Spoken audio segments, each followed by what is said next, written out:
আপনি যদি দীর্ঘমেয়াদী চিন্তা করে কোনো ভালো একটি স্টকে ইনভেস্ট করতে চান, তাহলে আমি মনে করি ব্যাট পিসি এই মুহূর্তে খুবই ভালো অবস্থানে আছে ইনভেস্ট করার জন্য। আমি বলছি না স্টকটি ওভারঅল পারফরম্যান্সের দিক দিয়ে ভালো আছে, ইটস প্রবাবলি যে লাস্ট কয়েক বছরে লোয়েস্ট পয়েন্টে আছে, এবং অনেকের ধারণা হয়তো বা এর নিচেও যাবে, বাট অনেক বিশ্লেষকরা এরকম ভাবে চিন্তা করছেন যে হয়তো বা 250 টাকার এই জোনটা এই একটা সাপোর্ট জোন হিসেবে কাজ করছে।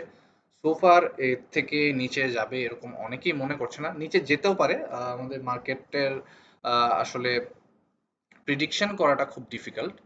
তো সেই হিসাবে আম, আমাদেরকে যেদিকে প্রবাবিলিটি বেশি ওই জায়গাটাকে ধরে চিন্তা করতে হবে। হ্যাঁ, ব্রেকডাউন হলে আরো নিচেও যেতে পারে, কিন্তু এটা কি বাউন্স ব্যাক করার মতো স্টক না।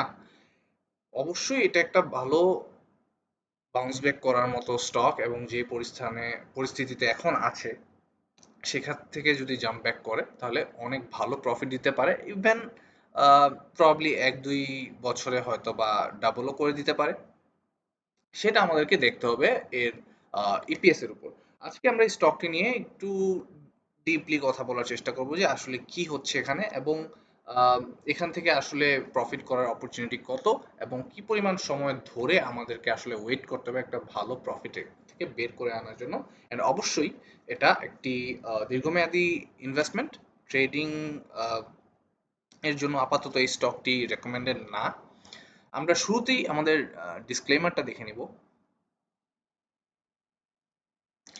The contents of this video are not investment advice. I'm not influencing anyone to buy or sell any stock. The stocks I discuss are purely for discussion and learning purposes. Please do your own research and invest at your own risk. আমি কোনো buy sell নির্দেশ করছি না, of course. আপনারা by করার আগে অবশ্যই নিজের ঝুঁকিটা বুঝে করবেন। পুঁজিবাজার অবশ্যই একটা ঝুঁকিপূর্ণ জায়গা। যাই হোক, আমরা যদি শুরু করি, ব্যাটবিসি একটি ব্লু চিপ স্টক বলা যায়, এবং আহ, এর যে পরিস্থিতি পুঁজিবাজারে যেরকম এর অবস্থান ওই হিসাবে খুবই ভালো মানের একটি স্টক, একটি এ ক্যাটাগরির স্টক অবশ্যই। এবং ডিভিডেন্ড ইয়েল্ড খুব ভালো, আহ, বরাবরের মতো ডিভিডেন্ড দিয়ে এসেছে। এবং আহ, আমরা যদি টপ 30-র কথাও বলি, ব্যাট অবশ্যই সামনের দিকের কয়েকটা কোম্পানির মধ্যে একটা। আমরা এর প্রোফাইল যদি এখন দেখি, ইপিএস এর দিক দিয়ে ভালো করছে না, সেটা প্রবাবলি অনেক মানুষই জানে। যার কারণে আজকের এই প্রাইস ফল। এবং আমরা যেটা দিকে তাকাবো, লাস্ট যেটা ডিভিডেন্ড দিয়েছে 300% ক্যাশ ডিভিডেন্ড। 2024 সালে ইন্টারিম ক্যাশ ডিভিডেন্ডও ছিল 11.62% ডিভিডেন্ড ইল্ড। আমরা সাধারণত 5 থেকে 7% ডিভিডেন্ড ইল্ড হলে অনেক ভালো মনে করি, এবং সেই হিসেবে 11.62 কিন্তু খুবই ভালো ডিভিডেন্ড ইল্ড আমরা ধরতেই পারি। আমরা যদি এর শেয়ার হোল্ডিং ডিস্ট্রিবিউশন দেখি, 72.91% হচ্ছে ডিরেক্টরস বডিদের কাছে, এবং গভর্নমেন্টের কাছে মাত্র 0.64, ইনস্টিটিউশনাল 14.41, এবং ফরেন 3.43%, পাবলিকের কাছে মাত্র 8.61%, যেটা এই স্টকটিকে অনেক বেশি আহ, ভালো একটা পজিশনে রাখে। আমরা আহ, এর যদি একটু 52 উইকসের লো দেখি, 247 টাকা, অবশ্যই 250 রেঞ্জে এসে আছে, এবং এই রেঞ্জেই বর্তমানে অবস্থান করছে। এবং 52 উইকের হাই 384 টাকা। সো রেঞ্জের মধ্যে কি কি হচ্ছে সেটা নিয়েও আমরা আস্তে ধীরে আলোচনা করব। টোটাল শেয়ার হচ্ছে 54 কোটি। শেয়ার সংখ্যা অবশ্যই বেশি, কিন্তু সেই হিসেবে পাবলিক শেয়ারের সংখ্যা অনেকটাই কম বলা যায়। 54 কোটি যদি হয়, আর পাবলিক শেয়ার আনুমানিক কত, 4 কোটির একটু বেশি হবে হয়তোবা। আমরা যেই প্রবলেমটা ফেস করেছি ব্যাট বিসিতে, আমরা লাস্ট যে জুলাই মাসে যেই কোয়ার্টার 2 এর প্রতিবেদন দেওয়া হয়, সেখানে হচ্ছে 1.8 ইপিএস দেওয়া হয়েছিল, যেটা আগের বছর ছিল 9.48, এবং টোটাল যেটা দাঁড়িয়েছিল কোয়ার্টার 2 মিলে সেটা হচ্ছে 7.69। এগেইনস্ট গত বছরের কোয়ার্টার 2 এর টোটাল ছিল 17.14। সো এখানে মেইন প্রবলেমটা হয়ে যায় যে এর আগের বছরের ইপিএস এর প্রায় 3/1 ইপিএস আসে, এবং সেটার পিছনে কারণ তাদের ফ্যাক্টরি রিলোকেশন, অনেক ধরনের স্ট্রাইকের কথা আমরা শুনতে পেয়েছি, যেটা হচ্ছে আলটিমেটলি লসের খাতায় নাম লিখিয়েছে। এন্ড আপনার আমরা যদি এর আগের কোয়ার্টার ওয়ানেরটাও দেখি 5.89, সেটাও মোটামুটি ছিল অ্যাজ এগেইনস্ট আগের বছরের 7 টাকা 65 পয়সা। লস তো আছেই ওভারঅল, বাট ওভারঅল ওদের রিলোকেশন, অফিস চেঞ্জ করা, সবকিছু মিলিয়ে ওদের খরচের পাতাটা একটু ভারী হয়ে যায়, যার কারণে কিন্তু ইপিএস অনেক বেশি কমে আসে। আমরা দেখতে পাচ্ছি এনওসিএফপিএস নেগেটিভে 17.6 ছিল তখন কোয়ার্টার ওয়ানে, এবং নেভ পার শেয়ারও ওয়াজ 97 টাকা 77 পয়সা। আচ্ছা, আরো যেটা বেশি আমরা খেয়াল করব সেটা হচ্ছে আগের বছরের পারফরমেন্স কি ছিল। আগের বছরের দিকে যদি যাই আমরা, গত বছরের এই যে এখানে একটা ক্যাশ ডিভিডেন্ড ছিল 150%-এর, আর 150% স্টক ডিভিডেন্ডের। আহ, এটা ছিল ক্যাশ ইন্টারিম ক্যাশ ডিভিডেন্ড, এবং সেটা হয়েছিল গত বছরেরই অক্টোবর মাসে অ্যানাউন্স করা। যাই হোক, আমরা হচ্ছে কোয়ার্টার থ্রি এরটা দেখবো। গত বছরের কোয়ার্টার থ্রি 7.35, আর এর আগের বছরের কোয়ার্টার থ্রি মিলিয়ে 24 টাকা 49 পয়সা ছিল, যেটার এগেনস্টে আমরা দেখতে পেয়েছি যেই ডিভিডেন্ডটি, সেটা হচ্ছে 300%-এর। যাই হোক, তারপর হচ্ছে যেটা দিকে আমরা খেয়াল করব সেটা হচ্ছে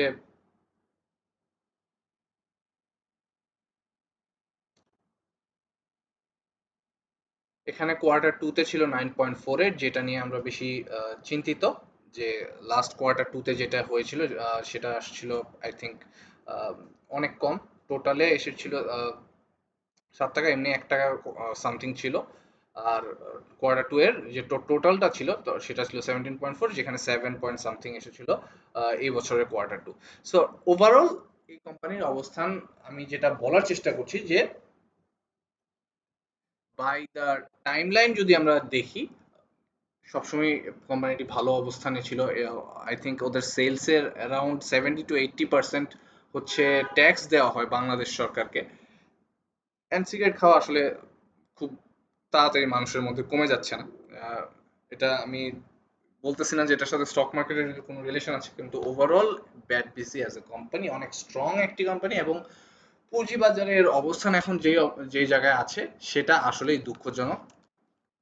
আমরা এখন চার্টে চলে যাব, চার্ট থেকে অ্যানালাইসিস করব যে আসলে হোয়াট ওয়েন্ট রং, কোন টাইমলাইনের কোনটা কি খারাপ হলো, এন্ড কিসের কারণে আসলে আমরা মনে করছি হয়তোবা এটা একটা ভালো পোটেনশিয়াল স্টক হতে পারে আপনাকে ভালো একটা প্রফিট দেওয়ার জন্য।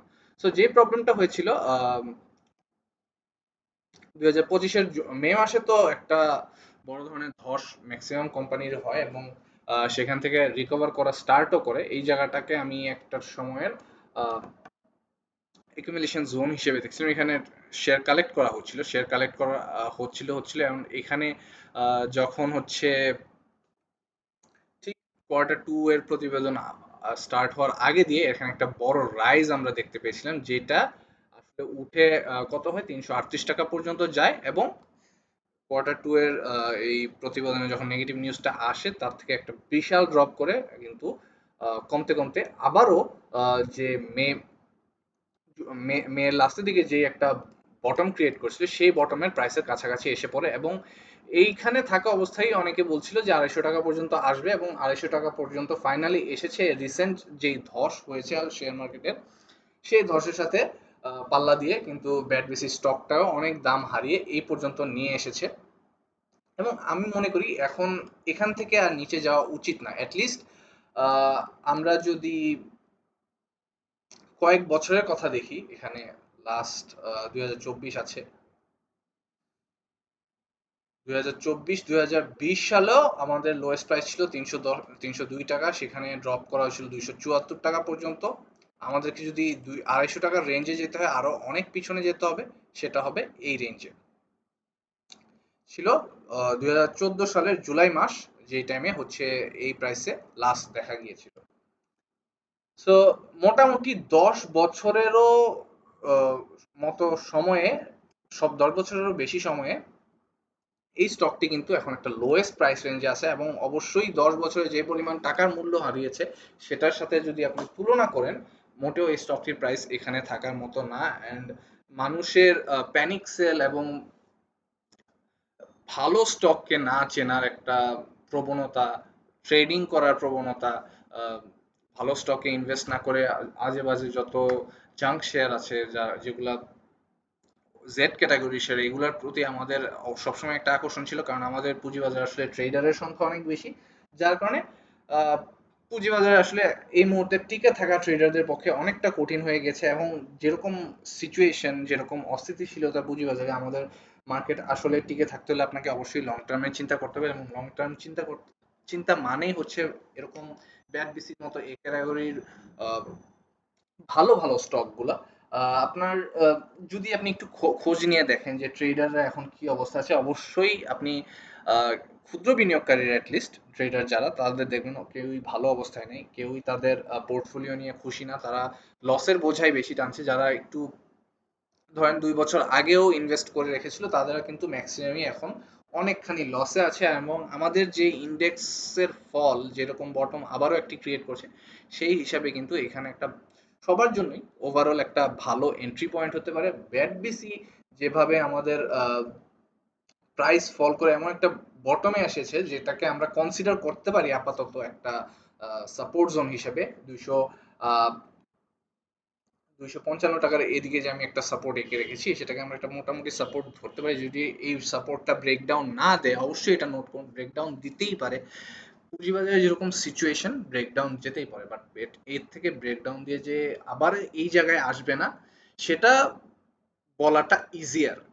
সেটা অবশ্যই এখানে ব্যাক করবে। এখান থেকে ব্রেকডাউন দিয়ে যদি 200 টাকা পর্যন্ত এসে পড়ে, অবশ্যই 250 টাকায় আবার ব্যাক করবে। আমার মনে হয় না যে ব্যাট বেসির মতো একটা স্টক এর নিচে যাওয়া ডিজার্ভ করে।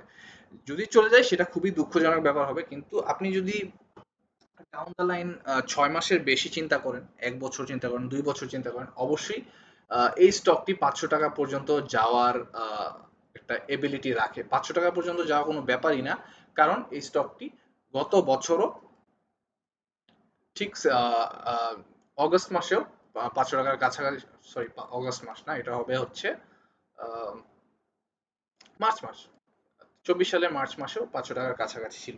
সো ওই হিসেবে আমি যদি একদম নিয়ারেস্ট প্রফিট জোনও চিন্তা করি, 330 টাকার এই জোনটি হতে পারে একটা ভালো প্রফিট টেকিং জোন। এখান থেকে আপনারা কিছু হোক বা পুরাটা হোক সেল করে এখান থেকে বের হয়ে গিয়ে কিন্তু একটা ভালো প্রফিট বুক করার অপরচুনিটি এখানে ক্রিয়েট করে দিয়েছে। বাট সেটা যে খুব সুন হবে সেটা বলাটা ডিফিকাল্ট, বাট এই প্রাইসে কি আর পাওয়া যেতে পারে সেটার সম্ভাবনাও খুব কম।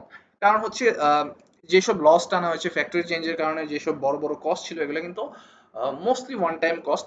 হয়তোবা ওভারঅল যদি কোম্পানির সিচুয়েশন আরেকটু বেটার হয়, এবং আমি আশা করছি বেটার হবে, সেই হিসাবে স্টকটি কিন্তু সামনে ভালো আপনাকে একটা প্রাইস সেকশন দিবে। এটা নিয়ে সবাই এটা কেউ ডিসএগ্রি করবে না। পুঁজিবাজারে যেই ভালো ইনভেস্টর হোক বা ভালো নলেজ থাকুক না থাকুক, মোটামুটি নলেজ সবাই এগ্রি করবে যে ব্যাটবিসি একটা ধরে রাখার মতো স্টক।